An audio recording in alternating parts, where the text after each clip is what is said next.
ما شاء الله لا حول ولا قوة إلا بالله العلي العظيم.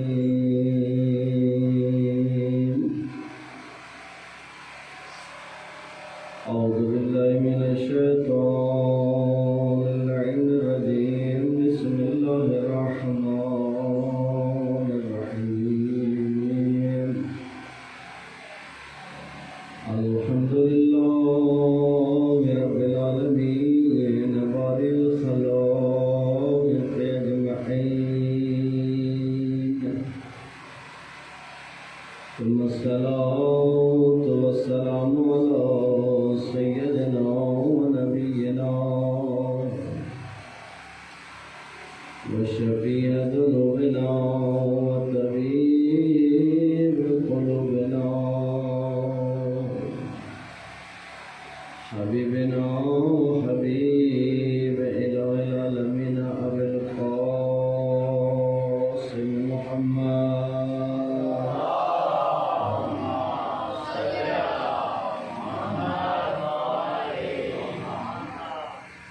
وعلى آل بيته الطيبين الطاهرين المعصومين المنتجبين المنتخبين. أما بعد فقد قال الحكيم في محكم كتابه وقوله الحق وهو أصدق القائلين. بسم الله الرحمن الرحيم. قل إن كنتم تحبون الله فاتبعوني. بلند صلوات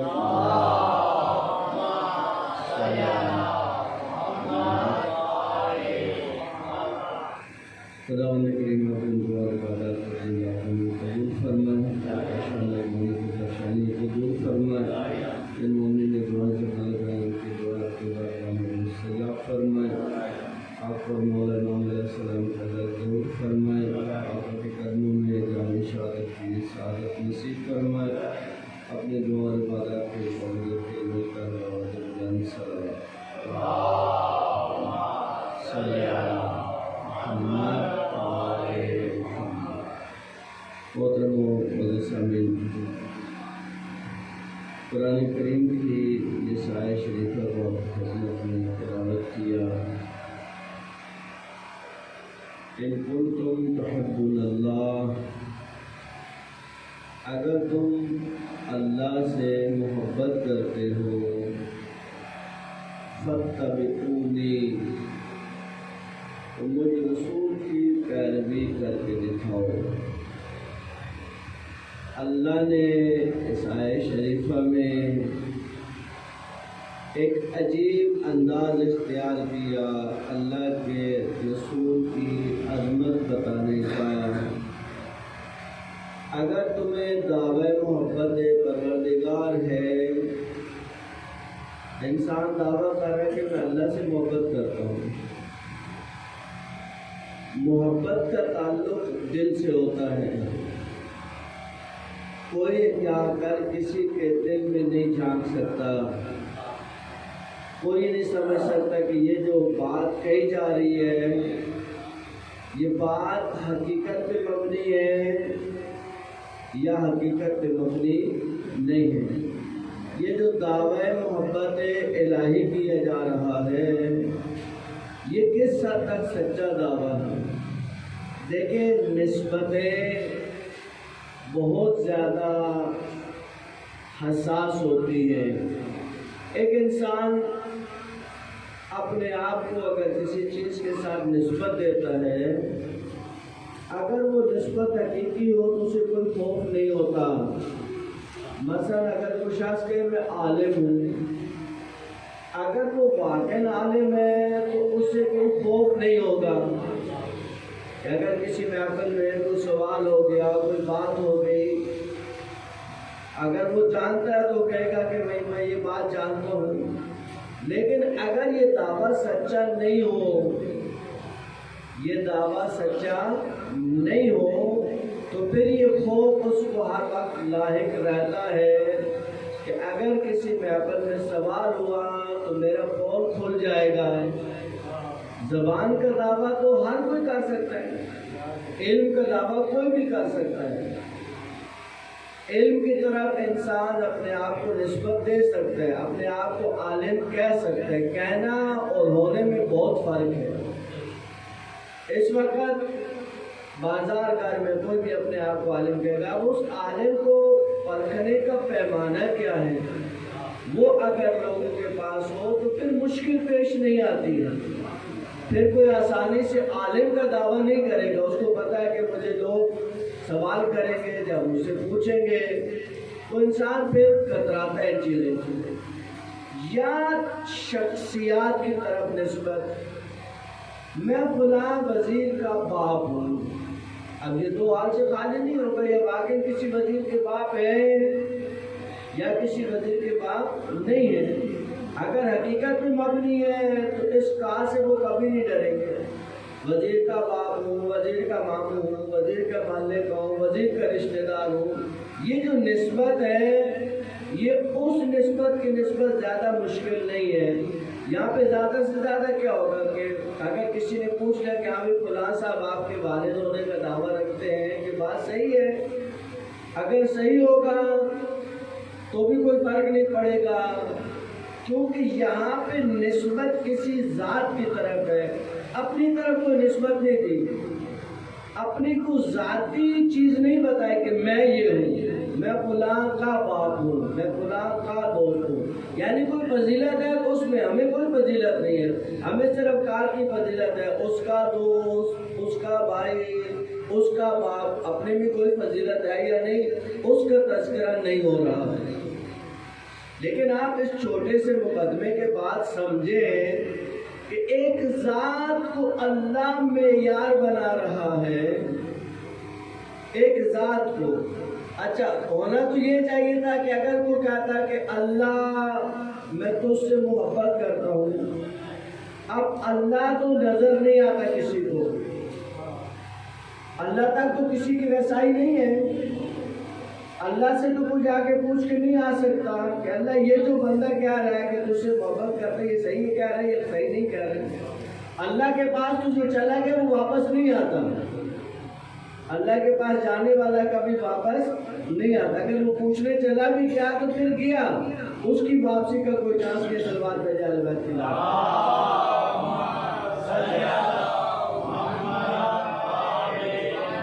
اللہ کے رسول کی عظمت کو سمجھے۔ اللہ نے یہ نہیں کہا اگر تم مجھ سے محبت کرتے ہو تو میرے رسول سے محبت کر کے دکھاؤ، رسول کی محبت ہے باقی جگہوں پہ، لیکن اس آیہ میں اللہ نے یہ نہیں فرمایا کہ اگر تم مجھ سے محبت کرتے ہو تو میرے رسول سے بھی محبت کر کے دکھاؤ۔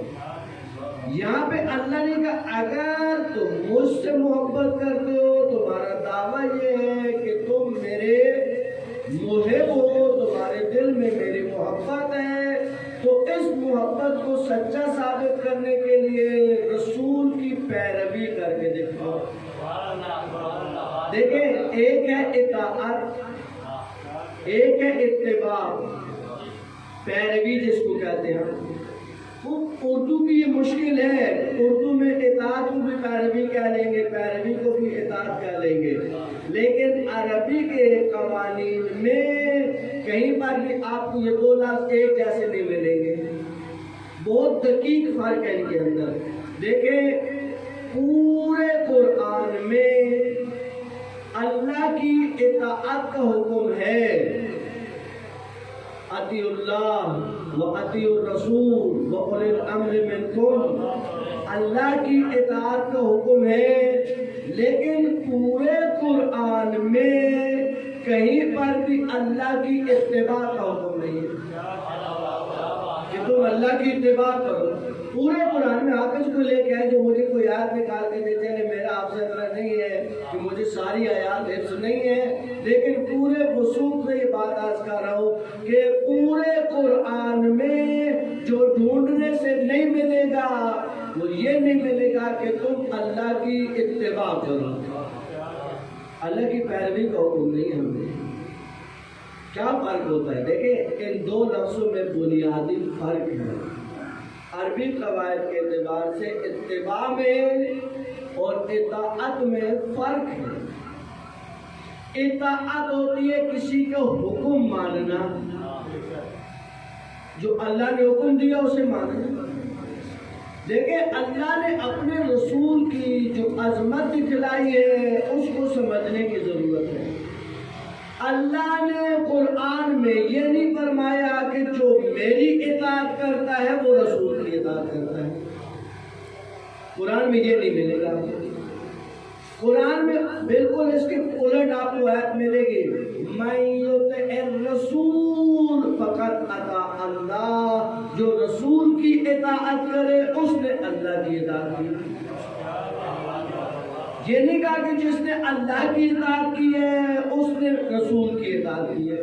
حالانکہ ہونا تو یہ کہتا کہ جو اللہ کا مطیع ہے وہ رسول کا مطیع ہے، لیکن اللہ نے یہ راستہ نہیں کھولا ہے. اللہ نے کہا مَن یُطِعِ الرَّسُولَ فَقَدْ اَطَاعَ اللَّهَ، جو رسول کی اطاعت کرے اس نے اللہ کی اطاعت کی. یعنی اللہ نے ڈائریکٹ راستہ نہیں دیا کسی کو. کیا ہوتا، کیا فرق پڑتا اگر بیچ میں رسول نہیں ہوتے؟ فرق کیا پڑتا؟ ہر کوئی اٹھتا کہتا میں نے کر لی اللہ کی اطاعت. ہر کوئی اللہ کی اطاعت کا دعوے دار ہوتا، اب وہ ہوتی یا نہیں ہوتی وہ تو بات کی بحث ہے. ہر کوئی کہتا میں نے کر لی اللہ کی اطاعت. آپ کون ہوتے ہیں مجھ سے پوچھنے والے؟ اب یہ تصدیق کیسے ہوتی کہ اس نے اللہ کی اطاعت کی ہے یا نہیں کی ہے؟ کیونکہ اللہ تک تو وہ جانے سے رہا، اللہ سے تو وہ پوچھنے کر یا اللہ یہ اس بندے نے تیری اطاعت کی ہے یا نہیں کی ہے. تو اللہ نے اس راستے کو تو بند کر دیا کہ کوئی اٹھ کے ڈائریکٹ دعویٰ کرے کہ میں اللہ کا اطاعت گزار ہوں. اللہ نے کہا نا تم اگر رسول کے اطاعت گزار ہو تو میں مانوں گا کہ میرے اطاعت گزار. قرآن کی آیت ہے، ہم قرآن سے باہر بات نہیں کر رہے. مَن یُطِعِ الرَّسُولَ، اللہ نے اپنی اطاعت کا پیمانہ اپنی اطاعت کو قرار نہیں دیا، اطاعت کا پیمانہ رسول کی اطاعت کو قرار دیا کہ اگر تم نے رسول کی اطاعت کی تو میں مانوں گا کہ تم نے میری بھی اطاعت کی. راستہ یہی ہے، راستہ رسول کا راستہ. ڈائریکٹ ڈائلنگ اللہ نے رکھی، کوئی ڈائریکٹ ڈائلنگ کا سسٹم اللہ نے نہیں رکھا. مسلمان بنائے تو بنائے، اس سے فرق نہیں پڑتا. قرآن کی یہ ایک آیت رسول کی عظمت کے لیے بہت ہے.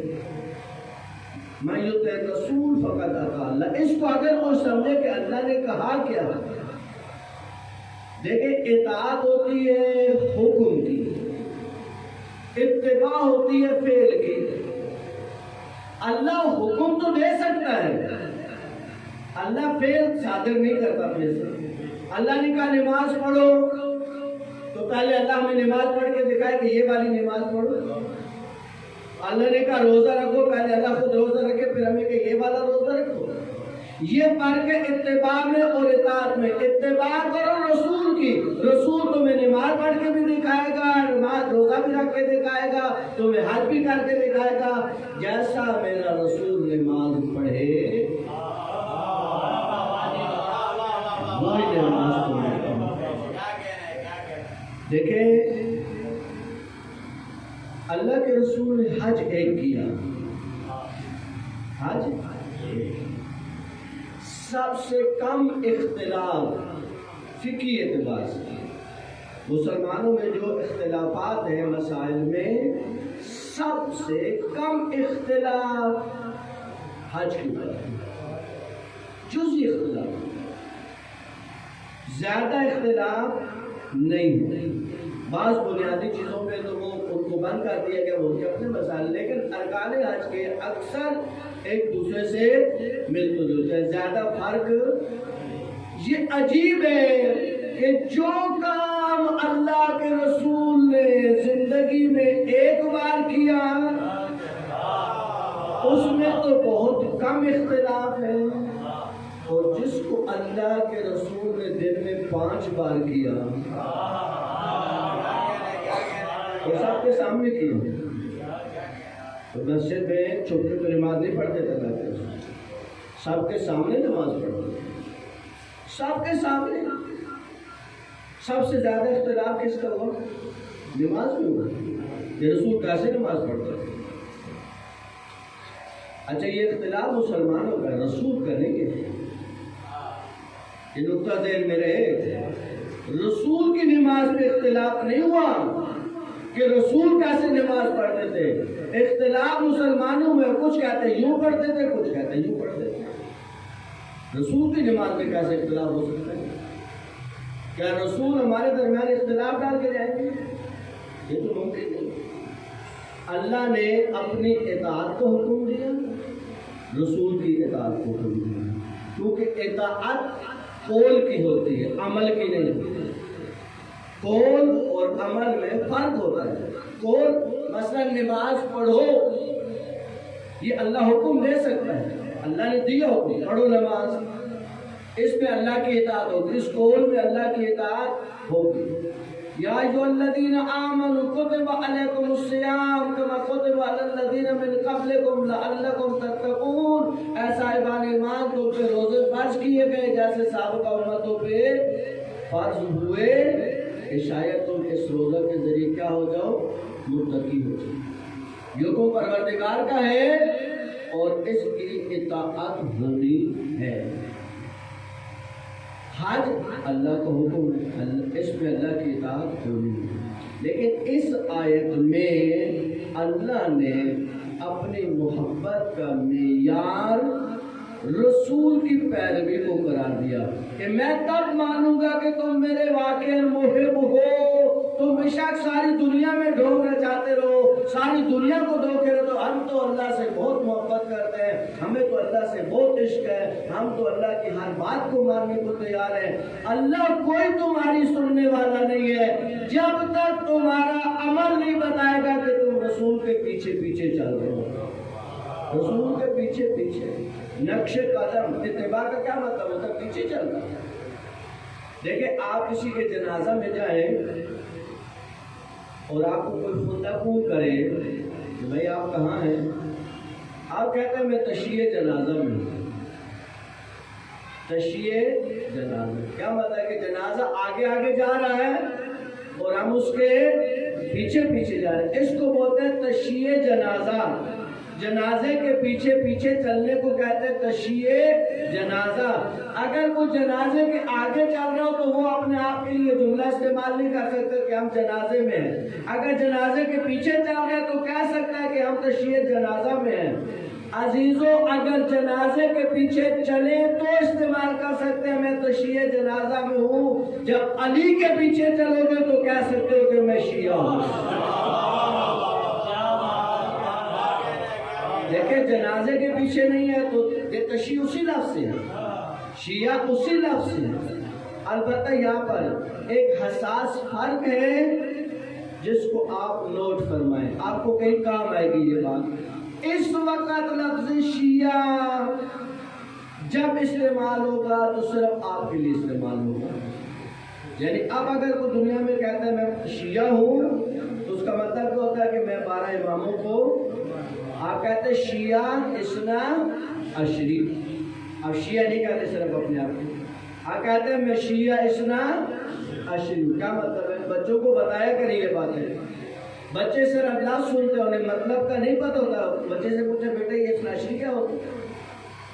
وہ زیادہ سے زیادہ پڑھ کے آپ کو، وہ بھی اگر صحیح لفظ پڑھے وہ اسنا پڑھے گا، تو اسنا پڑھے گا تو کیا پڑھے گا؟ اسنا کو بھی صحیح نہیں پڑھ سکیں گے کیونکہ آج کل کے بچوں کو اردو پڑھنی نہیں آتی. وہ تو اردو کو بھی رومن میں لکھتے ہیں. جتنے نوخان ہیں میں نے اکثر کی ڈائریاں دیکھا وہ رومن میں لکھا ہوتا ہے. اسے تو اردو سیدھی دیکھ کے نہیں پڑھنی ہوتی ہے، وہ اردو کو بھی انگلش میں لکھتے ہیں. تو اردو ان کو کیسے سمجھ آئے گی کہ شیعہ اثنا عشری کا کیا مطلب ہوتا ہے؟ اثنا عشری 12 کو کہتے ہیں. اثنا عشر 12 عربی ہے. اثنا 2 عشر 10 10 اور 2 12. میں شیعہ ہوں. کون سا اثنا عشری 12 اماموں کو ماننے والا شیعہ؟ اچھا آپ اثنا عشری نہیں کہ تو کیا فرق پڑے گا؟ آپ شیعہ نہیں ہے پھر؟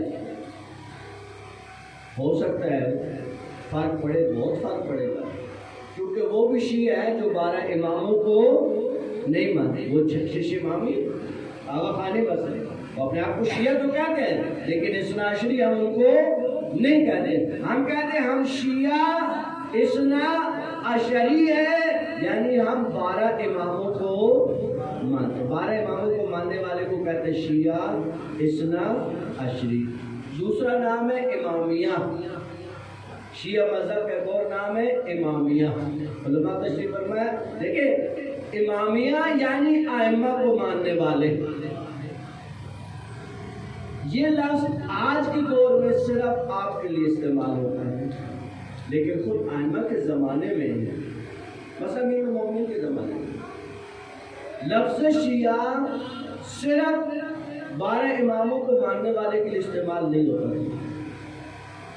ایسا نہیں تھا کہ وہاں اگر کوئی شیعہ کہتا تو اس کا مطلب یہ لیا جاتا کہ وہ ہے جو 12 اماموں کو مانتے ہیں. بہت توجہ فرمائے گا، یہ آپ کو بہت کام آئے گا ان اعتراضات کے جواب دینے میں کہ جی کوفہ میں شیعوں نے بلایا اور شیعوں نے مارا. امیر المومنین علی ابن ابی طالب علیہ السلام کے ساتھ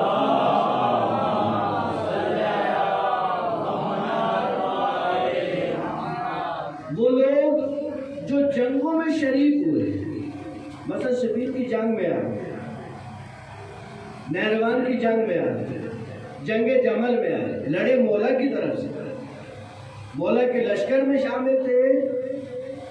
لیکن آپ کو سن کے شاید جھٹکا لگے گا کہ امام کو معصوم نہیں مانتے تھے. تعجب ہوگا، تھے امام کے لشکر میں، امام کو برحق مانتے تھے، مکس نہیں ہو پا. اگر حق نہیں مانتے تو علی کے طرفدار نہیں ہوتے. علی کو حق پہ مانتے تھے، لیکن مانتے اسی طریقے سے جس طرح مسلمان چوتھا خلیفہ مانتے اسی طرح. وہ کہتے تھے یہ بھی رسول کی خلیفہ ہے، یہ بھی برحق تھے مولا کے ساتھ. ان کو بھی شیعہ کہا جاتا تھا، لیکن یہ شیعہ اثنا عشری نہیں. کربلا میں امام نے یہ لفظ استعمال کیا دوسروں کے لیے. یا شیعہ آل ابی سفیان، اے ابو سفیان کے طرفداروں. مقتل کا جملہ ہے مولا. جب مولا کی شہادت کا وقت قریب آیا اور مولا کو احساس ہوا کہ یہ بدبخت جب وہ خیموں کی طرف جائیں گے، تو اس وقت مولا نے کہا کہ اگر تمہارے اندر انسانیت نہیں ہے تو آزاد مردوں کی طرح جینا تو سیکھو.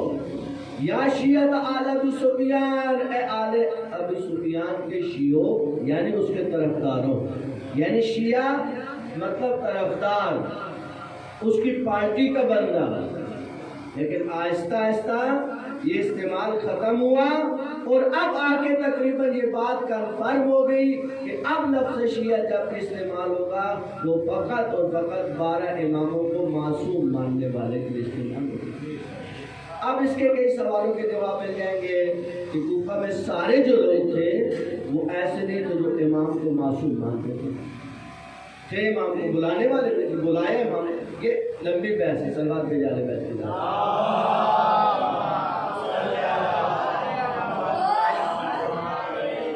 اللہ نے یہاں پر حکم دیا کہ تمہیں اگر میری محبت کو ثابت کرنا ہے فاتبعونی، تو مجھ رسول کی پیروی کر کے دکھاؤ. اس لیے کہ محبت کا تعلق دل سے ہوتا ہے. اگر اللہ کہتا ہے کہ اگر تمہیں مجھ سے محبت ہے تو رسول سے بھی محبت کر کے دکھاؤ، تو کتنے جھوٹے دعوے دار پیدا ہو جاتے ہیں. جنہوں نے رسالت کے دعوے کر لیے انہیں رسالت سے محبت کا دعویٰ کرنے میں کیا مشکل تھی. جنہوں نے اللہ ہونے کا دعویٰ کر لیا انہیں اللہ سے محبت کرنے میں کیا مشکل تھی. اللہ نے یہ نہیں کہا کہ اگر تم مجھ سے محبت کرتے ہو تو میرے رسول سے بھی محبت کرو. اس لیے کہ اگر اللہ یہ فرماتا تو یہ دونوں معاملے دل کے ساتھ ہوتے. آپ کو کہتا میں ہوں اللہ کے رسول سے محبت کرنے والا، پر جب میں اللہ کے رسول سے محبت کرنے والا ہوں تو گویا میں اللہ سے بھی محبت کرنے والا ہوں. تو کسی کے لیے ثابت نہیں ہوتا سچا کون ہے اور جھوٹا کون ہے، تو اللہ نے سچوں کو معیار بنایا کہ ان سچوں کے پیچھے چلو گے تو تمہاری سچائی ثابت ہو جائے گی، سچوں کے پیچھے چلو گے تو تمہاری سچائی تب ثابت ہوگی کہ ان کے پیچھے چل کے دیکھو، زبان کی بات نہیں ہو رہی، اتباع، پیروی، نقش قدم، جیسے رسول رہتے تھے، رسول گھر میں بھی رہتے تھے، رسول دوستوں میں بھی رہتے تھے، رسول معاشرے میں بھی رہتے تھے، اگر تمہیں اللہ کی محبت کو ثابت کرنا ہے تو دیکھو اللہ کے رسول گھر میں کیسے رہتے تھے۔ آج بتائیں ممبر پہ، کوئی ہمت کر کے بتائیں ممبر پہ کہ اللہ کے رسول گھر میں کیسے رہتے تھے۔ جب گھر آتے تھے تو ڈنڈا ہاتھ میں ہوتا تھا، ہر بیوی کو 3 4 دفعہ لگاتے تھے بیویوں کو سیدھا رکھنے کے لیے۔ اللہ کے رسول کے پاس بہت سخت قسم کا ڈنڈا تھا، پریشان ہو جائے گا میری بات۔ دیکھیں ڈنڈے کی قسمیں، آپ نے اردو میں محاورہ سنا اخلاق کا ڈنڈا، اردو میں کہتے ہیں اخلاق کا ڈنڈا، یعنی اخلاق۔ دیکھیں اخلاق ہمارے مشکل یہ ہو گئی ہے کہ جب ہم کلمہ اخلاق ذکر کرتے ہیں تو ہم اخلاق سمجھتے ہیں تو ایسے ملتا ہے، جب بھی ملے تھوڑا سا سینے پہ ہاتھ رکھے اور بہت میٹھی باتیں کرے، ہم کہتے ہیں یار یہ کتنا بااخلاق ہے۔ یعنی ہمارے یہاں اخلاق منحصر ہو گیا، اخلاق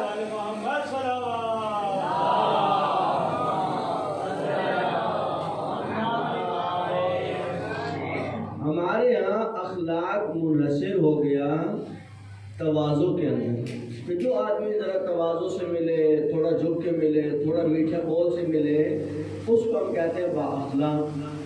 آپ نے کبھی کسی امانتدار کو با اخلاق کہتے سنا کہ یہ شخص بہت امین ہے لہذا بہت با اخلاق ہے؟ ہم یہ استعمال نہیں کرتے۔ یہ بہت سچا ہے لہذا بہت با اخلاق ہے، بہت دیندار ہے لہذا بہت با اخلاق ہے۔ ہم نہ دیندار کو با اخلاق کہتے ہیں، نہ سچے کو با اخلاق کہتے ہیں، نہ امین کو اخلاق، جبکہ اللہ نے اپنے رسول کو اتنا بڑا مرتبہ دیا، انک لعلی خلق عظیم، آپ خلق عظیم کے مالک ہیں۔ یعنی خلق عظیم کا کیا مالک ہے؟ پیغمبر سے سینے بات رکھ کے لوگوں سے اچھی طرح باتیں کرتے تھے؟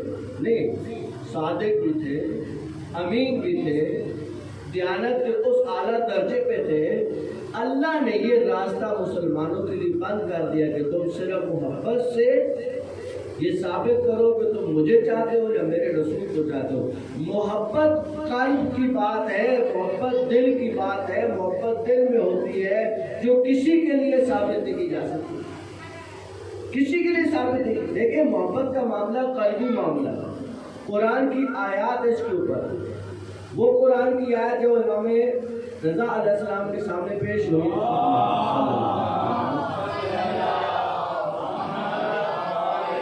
اب دیکھیں فرق بتا کے مختصر سا فرق تاکہ سمجھ آئے۔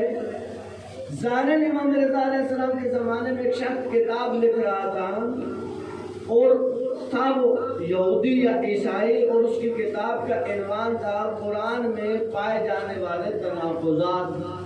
تناقض کہتے ہیں وہ چیزیں جو آپس میں ٹکرا جاتی ہیں، وہ آیات قرآنی جو آپس میں ٹکراتی ہیں، وہ اکٹھی کر رہے بیٹھ کے اپنے ذوق کے مطابق، اپنی سوچ کے مطابق۔ مثلاً نے ایک آیت نکالی کہ قرآن میں اللہ نے کہا کہ تم 2 2 3 3 4 4 خواتین سے شادیاں کرو، اور اگر تمہیں یہ خوف ہو کہ عدل قائم نہیں رکھ سکو گے تو پھر ایک ہی کو پلے باندھے رکھو۔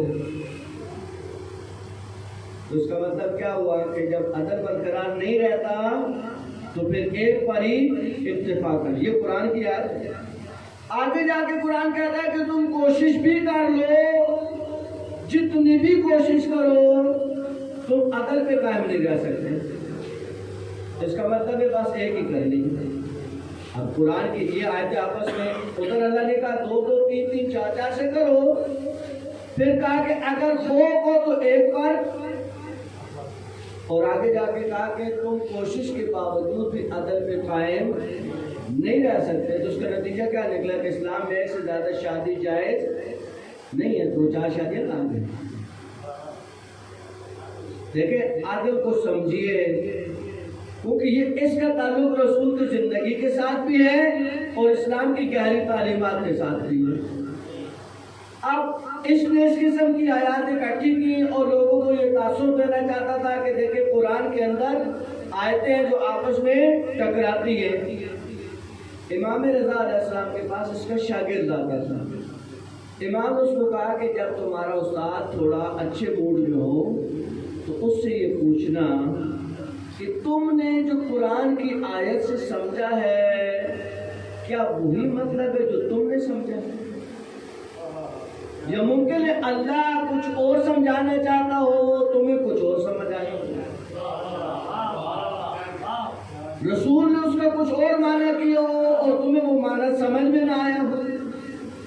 اور اگر یہ بات ثابت ہو جائے کہ تمہارا ذہن کچھ اور کہتا ہے اور حکم خدا کچھ اور ہے، تو تمہاری یہ بات پھر ثابت نہیں ہوتی، لہٰذا تمہاری کتاب جو ہے بالکل سرے سے بیکار ہو جائے گی۔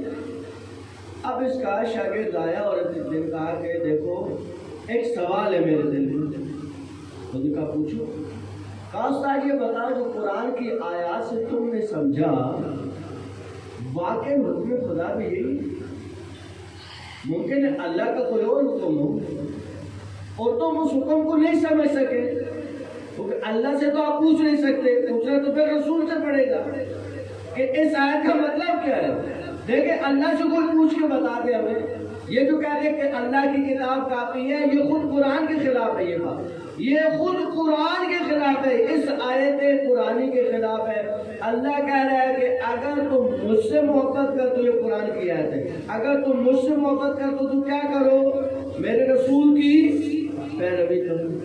یہ تو ہمیں قرآن سے سمجھ آ گیا، یہاں تک تمہارے لیے قرآن کافی ہو گیا، لیکن قرآن میں تو حکم نماز ہے، نماز کا طریقہ تو کہیں بھی نہیں ہے، کہیں قرآن میں نماز کا طریقہ لکھا ہے، کہیں بھی نہیں لکھا۔ اس کا مطلب ہے کہ ہمیں طریقے کے لیے تو رسول کو دیکھنا پڑے گا، جو قرآن نہیں ہے اس کو قرآن تو نہیں کہیں گے، تو پھر وَاسْمُنَا کتاب اللہ والی بات تو یہاں پر اسی آیت کے ضمن میں ختم ہو جاتی ہے۔ کیسے ہو سکتا ہے کہ قرآن کافی کسی صورت نہیں ہو سکتا، قرآن کافی خود قرآن اس کی نفی کر رہا ہے کہ میں تمہارے لیے کافی نہیں ہوں، اس لیے کہ میں حکم بتا سکتا ہوں، طریقہ نہیں بتا سکتا۔ قرآن نے کئی طریقے حج کا، روزے کا، نماز کا، پورے احکام کا حکم ملے گا، نماز پڑھو، کیسے پڑھنی ہے کوئی پتہ نہیں، کیسے پڑھنی رسول بتائیں گے، تو جو رسول بتائیں گے وہ قرآن نہیں ہوگا، وہ سنت رسول ہوگا۔ یہ سنت اور قرآن کا جو فرق ہے، یہ اگر وہ نہیں بتاتے تو آپ اور میں کون ہوتے فرق ڈالنے والے؟ یہ بھی ان کی صداقت کی بہت بڑی دلیل ہے کہ انہوں نے کہا یہ آیات قرآنی ہے اور یہ ہمارا قول ہے، ورنہ ہمارے ذہن کی کوشش نہیں تھی کہ قرآن کو قرآن سمجھتے اور رسول کے فرمان کو رسول کا فرمان سمجھتے۔ صلوات بھیجا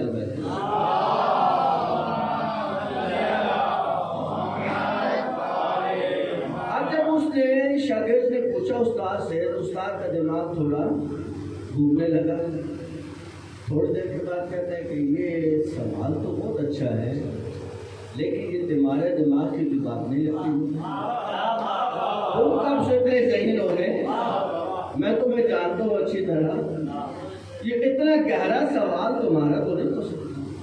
اس نے کہا مجھے امام رضا علیہ السلام نے سکھلایا تھا کہ تم سے یہ بات پوچھو۔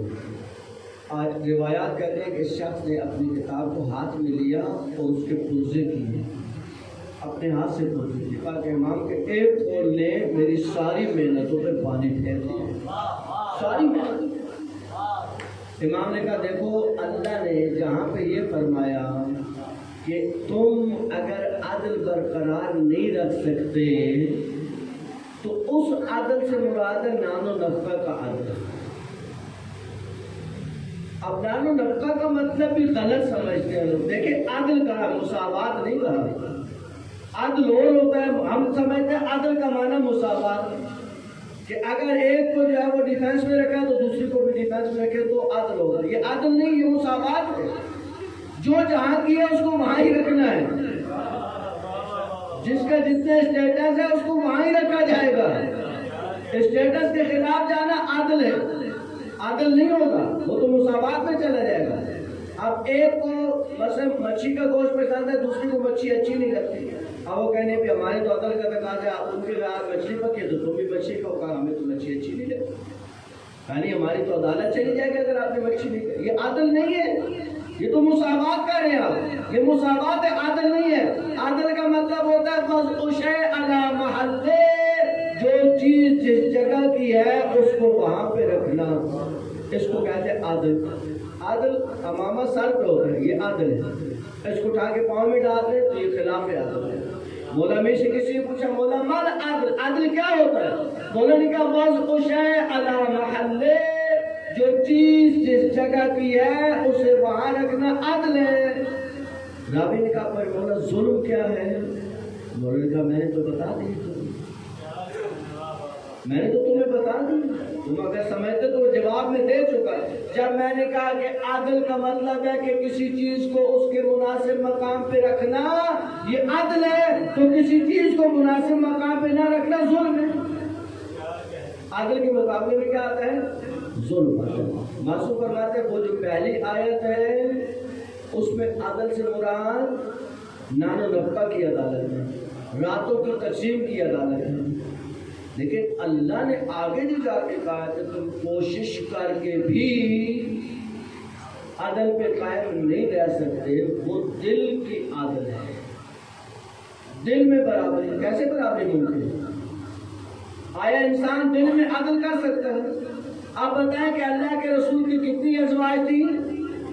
9 10 11، لوگ کم از کم اتفاقی حضرت ہے، تو پیغمبر نے ساری زندگی خدیجہ کو تو یاد کیا، خدیجہ کی زندگی میں کسی اور سے شادی نہیں کی، خدیجہ کے بعد ساری شادیاں ہوئی، اور پیغمبر اکثر اپنی اس باوفا زوجہ کو یاد کرتے تھے ان جملوں کے ساتھ، خدیجتی ومن مثل خدیجتی، میری خدیجہ، کون ہے میری خدیجہ کی طرح؟ تو بعض ازواج کو چڑ ہو جاتی تھی اور وہ کہتے تھے اس بڑھیا میں کیا رکھا تھا کہ آپ اس کو بار بار یاد کرتے ہیں؟ تو یہ اللہ کے رسول کے لیے کیا ممکن تھا کہ جو مقام حضرت خدیجہ کا تھا دل میں اس کو بھی اسی مقام پہ رکھ دے، اور خدیجہ پہ اعتراض کرنے والیوں کو دوسری مقام پہ رکھ دے؟ نہ، یہ عدل نہیں ہے، یہ عدل ممکن ہی نہیں ہے۔ اس کو اللہ نے کہا کہ دل میں تم سب کو عدل کے ساتھ نہیں چلا سکتے۔ امام معصوم کے ایک جملے نے اس کی ساری محنتوں کو ضائع کر دیا۔ اگر انسان سمجھے اللہ نے اس آیت میں جو ہمیں درس دیا وہ درس یہ ہے کہ تم صرف اور صرف میرے رسول کو دیکھو گے، میرا رسول جو کرے گا وہ تمہارے لیے حجت ہے، اس کی خاموشی بھی حجت، اس کا بولنا بھی حجت، اس کا غضبناک ہونا بھی حجت، اس کا خوش ہو جانا بھی حجت، وہ کسی سے ناراض ہو جائے تو بھی حجت، کسی کو محفل سے اٹھا دے تو بھی حجت، کسی کو گلے لگا لے تو بھی حجت، کسی کو بھائی بنا لے تو بھی حجت، کسی کو بھائی نکال دے تو بھی حجت۔ یہ سارے افعال ہیں، ان سارے یہ سب افعال ہیں۔ دیکھیں اللہ کے رسول کے افعال کو گنے، افعال زیادہ یا اقوال زیادہ؟ اللہ کے رسول کے افعال زیادہ ہیں، اقوال کے برابر افعال ہیں۔ افعال ہوتے ہیں جو فزیکلی کام ہوتا ہے۔ اب تم نے دیکھنا ہے کہ فزیکلی میرا رسول کیسے نماز پڑھ رہا ہے، تمہیں حق نہیں ہے ذرہ برابر ادھر ادھر ہونے کا۔ جیسے میرا رسول نماز پڑھے، اس کو اللہ کے رسول نے فرمایا صلو کما رأیتمونی اصلی، تم ایسے ہی نماز پڑھو جیسے مجھے نماز پڑھتے دیکھا ہے۔ دیکھو میں نے جیسے نماز پڑھی ہے ویسے ہی نماز پڑھنا، وہ نماز اللہ کی بارگاہ میں قبول ہونے والی ہے۔ ہر عبادت جس کو انسان عبادت سمجھے، دیکھیں شیطان نے اللہ کے سامنے سجدے سے انکار تو نہیں کیا تھا، اللہ کے سجدے سے انکار کیا شیطان نہیں، اللہ کے سجدے سے انکار نہیں۔ خود اللہ سے کیا کہا میں تمہیں سجدہ نہیں کرتا ہوں، اللہ نے آگ کو تو جتنے چاہ سجدے کرا دے، اس سے پہلے بھی کیا اور اس کے بعد بھی کرتا رہوں گا، لیکن اللہ یہ حضرت آدم والا یہ کام مجھ سے نہیں ہوتا۔ اللہ نے کہا اچھا کیوں نہیں ہوتا، کیوں نہیں کرتا تو آدم کو سجدہ؟ کہ اللہ تو نے اس کو مٹی سے پیدا کیا اور مجھے آگ سے پیدا کیا، اب کٹ ہو جاتی ہے کس کے سامنے کا؟ اللہ کے سامنے۔ جیسے اللہ کو نہیں پتا کہ تجھے کہاں سے پیدا کیا، اللہ کو تو پتا ہے تجھے آگ سے پیدا کیا، تو اللہ کو کیا بتا رہا ہے؟ اب اس کے ذہن میں کیا کہ آگ مٹی کے اوپر ہوتی ہے، جو اوپر ہوتی ہے وہ فوقیت رکھتی ہے، لہذا میں آدم پہ فوقیت رکھتی ہوں۔ اس کو اگر امام معصوم نہیں کھولتے تو دنیا میں کوئی انسان نہیں تھا جو سمجھ سکتا کہ شیطان کی مشکل کہاں پہ تھی۔ امام نے کہا شیطان اس بات کو بھول گیا تھا کہ آگ اور مٹی میں فرق کیا ہے، کہ مٹی میں کسی چیز کو بھی امانت رکھا جا سکتا ہے۔ کتنے لوگ تھے جو اپنی چیزیں چھپا کے رکھتے تھے مٹی کے اندر؟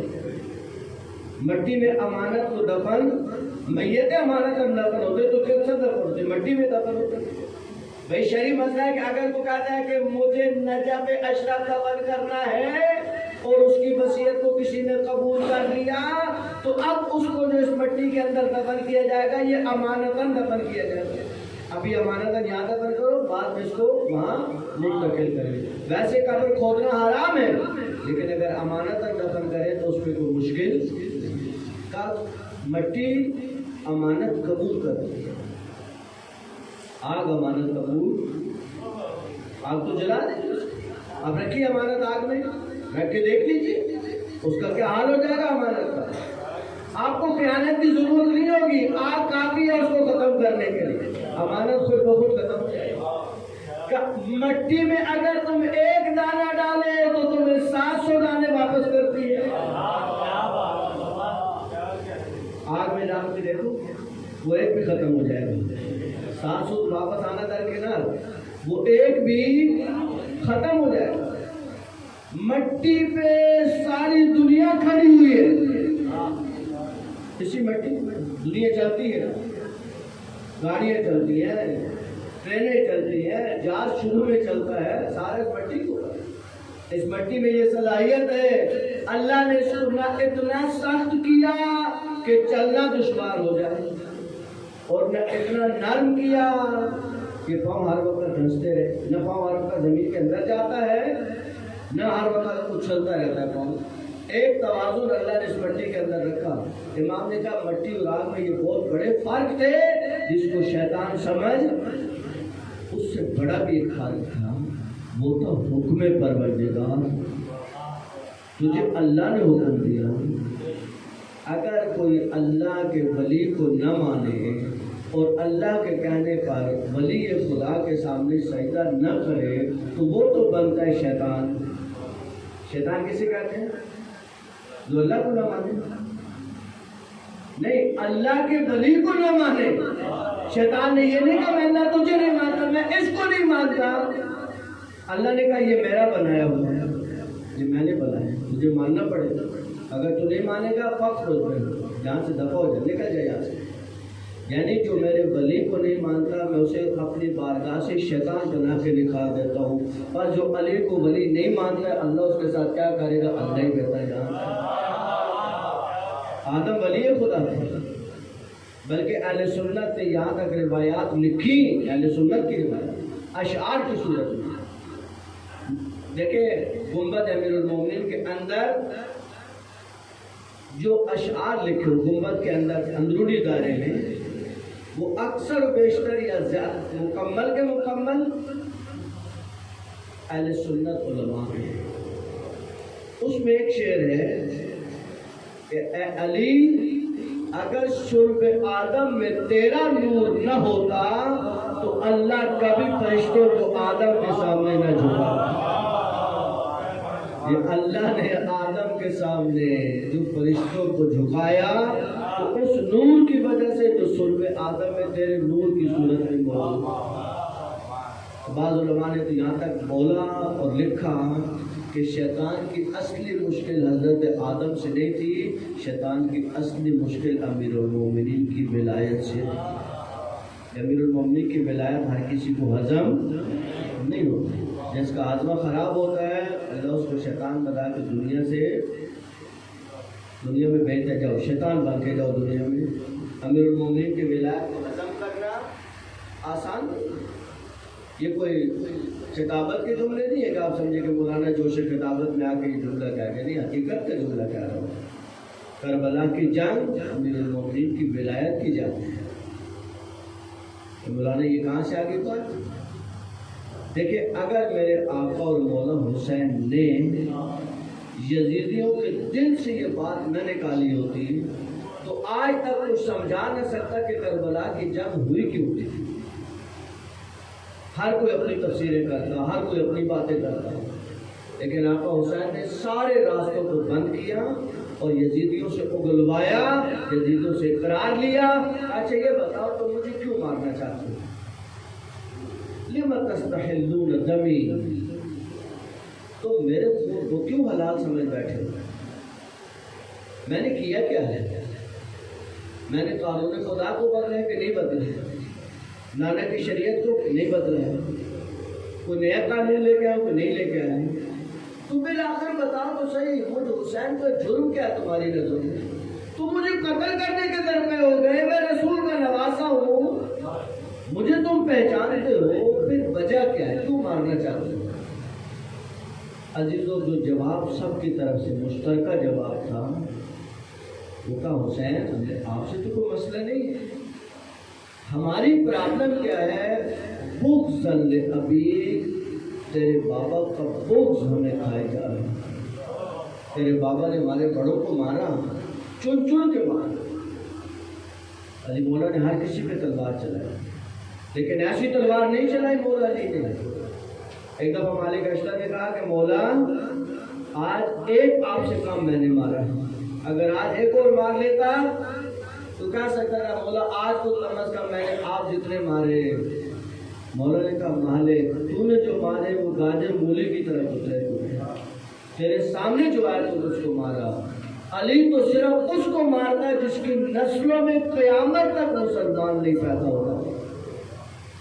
لہذا کہتے ہیں کہ جنگ میں امیر المومنین کی تلوار تیز چل رہی ہوتی تھی، بعض دشمن سامنے آتے تھے، مولا منہ موڑ کے دوسری طرف چلے جاتے تھے، اس کو نہیں مارتے جبکہ سامنے ہوتا تھا۔ اس کی وجہ یہ ہوتی تھی کہ مولا کو اس کی نسل میں کہیں مسلمان نظر آ رہا تھا۔ علی کی عظمت کو کون پہچانے کا؟ کہا حسین ہمیں آپ سے مشکل نہیں، ہماری مشکل تیرے بابا کا بغض ہے۔ اس کا مطلب ہے کہ یزیدی مولا کے بغض میں آئے تھے اور حسین کے ساتھ جو آئے تھے وہ علی کی محبت میں آئے تھے، اور یہ ولایت کی جنگ چل رہی ہے اور یہ جنگ جاری ہے اور جاری رہے گی جب تک میرے اور آپ کے آقا کا ظہور ہو جائے۔ عزیزان، کربلا کے واقعات میں مسلمان ہم سے کبھی سوال کرتا ہے اے شیعو تم اتنا روتے کیوں ہو؟ زندوں کو تو رویا نہیں جاتا، ہم زندوں کو نہیں روتے، زندوں کو واقع کو نہیں روتا ہے۔ ہم اس بات پہ نہیں روتے کہ حسین کو کیوں شہید کیا گیا، ہم اس بات پہ روتے ہیں کہ حسین کو کیسے شہید کیا گیا،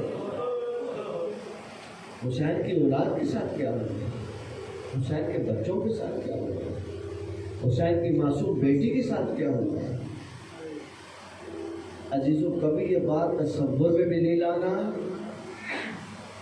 کہ واقع کربلا کے بعد آل بیت کے بچوں کو وافر مقدار میں پانی ملتا تھا، نہیں ایسا نہیں تھا۔ کربلا کے سفر میں یعنی واقع کربلا کے بعد جب مسافر سفر میں چل رہے تھے، روایت کہتے ہیں کہ ایک مقام پہ یہ چھوٹی سی معصوم سکینہ اپنی پھوپھی اماں کے پاس آئیں اور کہا پھوپھی اماں مجھے شدید پیاس کا غلبہ ہے اور یہ شمر ملعون اپنے گھوڑوں کو پانی پلا رہا ہے، اب پھوپھی اماں آپ مجھے اجازت دیتی ہیں کہ میں جا کر اس ملعون سے پانی کا سوال کروں؟ آپ اس آل بیت کے گھرانے کا ادب سمجھتے ہیں؟ کتنے ادب والے بچے ہیں، اس مشکل گھڑی میں بھی آل بیت کے بچے حد ادب کو نہیں بولے، سکینہ اس ادب کو نہیں بولی کہ بڑوں سے پوچھ کے جانا ہوتا ہے۔ آئیں کہ پھوپھی اماں مجھے شدید پیاس کا غلبہ ہے، آپ اجازت دیتی ہیں؟ بی بی نے کہا بیٹا سکینہ مجھے امید تو نہیں ہے کہ یہ ملعون تمہارے سوال کا جواب دے گا، لیکن بیٹا سکینہ میں تمہیں منع بھی نہیں کرتی۔ السلام علیک یا ابا عبداللہ وعلی الارواح التي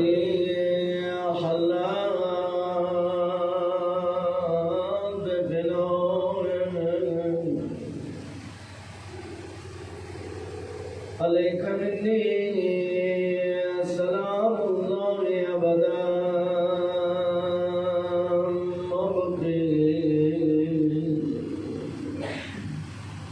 بقي الليل والنهار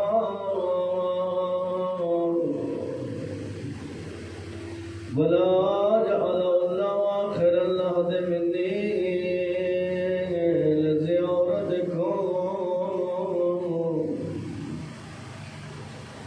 السلام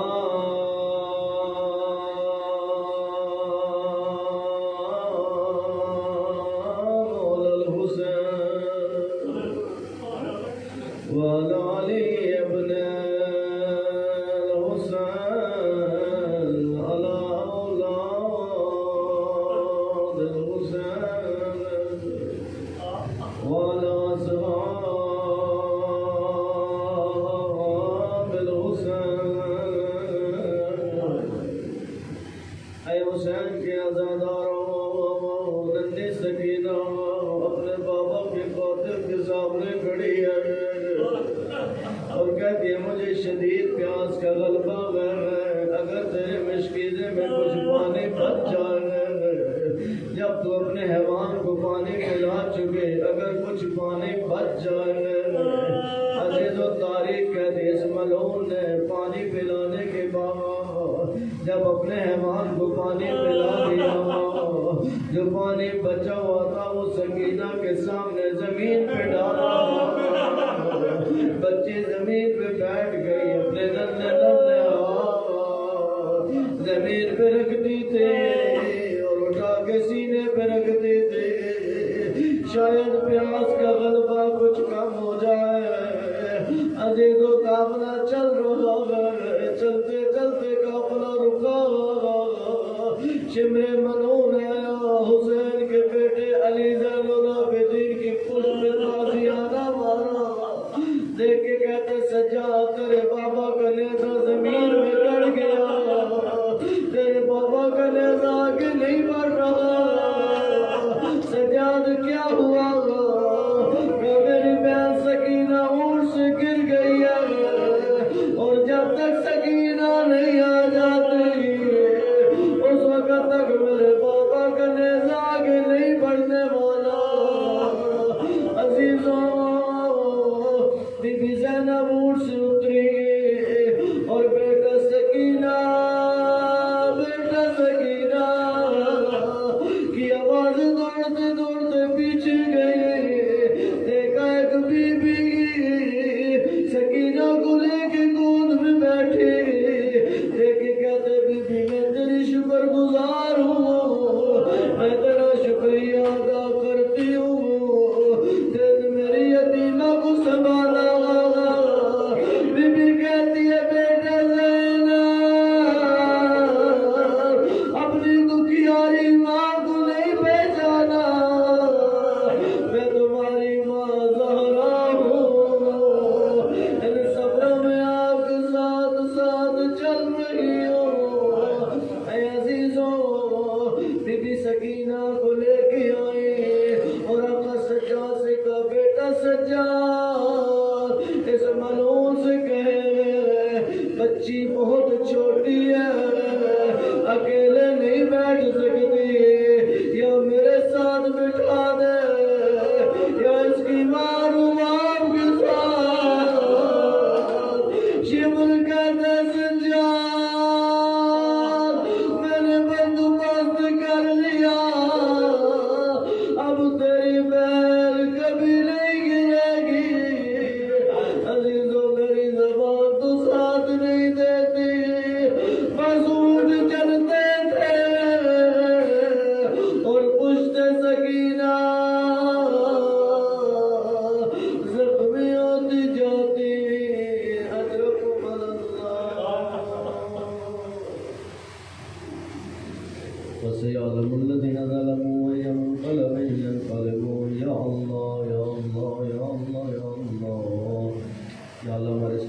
توسل کو اپنی بارگاہ میں قبول فرما، ایسے ہمارے گناہوں کی بخشش کا ذریعہ قرار دے۔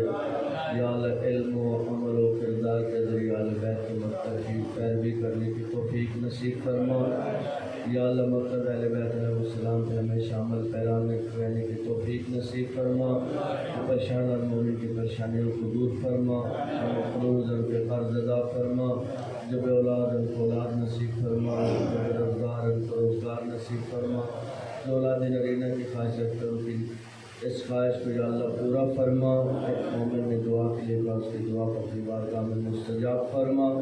جو مریض ہیں بیماری کا دعا کر سکتا، ایک سیدہ بیمار ہے یا اللہ بیماری کا دعا کر سکتا، شفا کامل اور عاجل نصیب فرما۔